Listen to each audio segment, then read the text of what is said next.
Welcome to View from the Top. Evernote is a note-taking and productivity app used by more than 100 million people worldwide, 70% of whom use it while they're at work. Here to discuss how technology is changing our working lives is Phil Libin, Chief Executive of the Silicon Valley Company. Hi, Phil. Hey.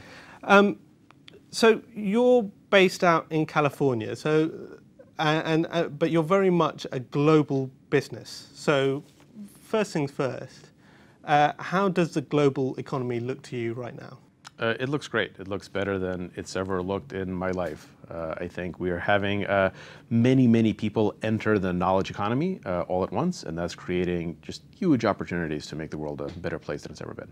And business is good wherever you go. Is it tricky to sell Evernote in different markets? Well, certainly not tricky. It's difficult. Everything worth doing is usually difficult, but it's probably easier now than it would have ever been before. You've said that Evernote can be virtuous in many different ways in helping sift out information, but surely the problem with technology in general is that it's becoming more of a distraction than a help. Yeah, that's bad technology, so that's Right. bad design. So what we're trying to do is the opposite of that and actually make something that won't be a distraction and in fact will help you focus and understand more and connect more. And at Evernote, you've got a kind of quirky corporate culture, and one of them is a kind of anti-email culture, and not wanting to go into these long threads while people are discussing things. Can you talk a little bit about that and why email is so evil for you? Yeah, email's got to go. Email was intended to be like physical mail, like getting letters from the front in World War I or getting love letters or something, and it's good for that. But I really don't need more than like 5 emails a day in my life, and I probably get 1,000. So we need to cut down email by 99% in order for me to be happy and for everyone else is, and we're working on it. If you can work on it as fast as possible, we'll all be grateful. But the other ways that you've implemented a very different way of thinking about how to build a company is some of the perks of the job at working at Evernote.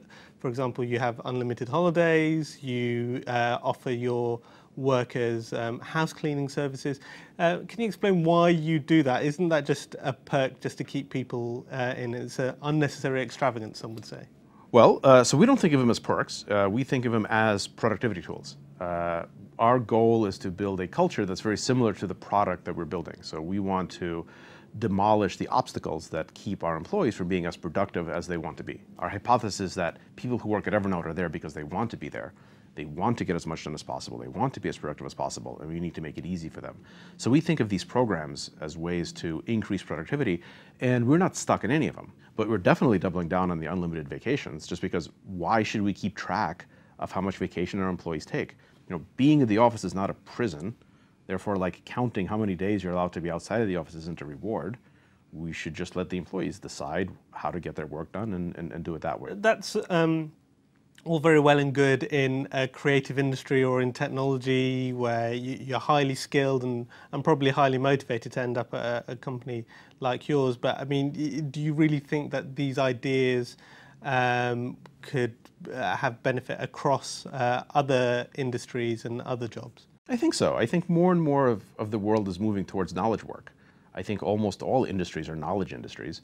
And the thing that many companies are realizing is if you're a knowledge industry, if you're a knowledge company, the productivity of your knowledge workers has everything to do with their happiness and their state of mind.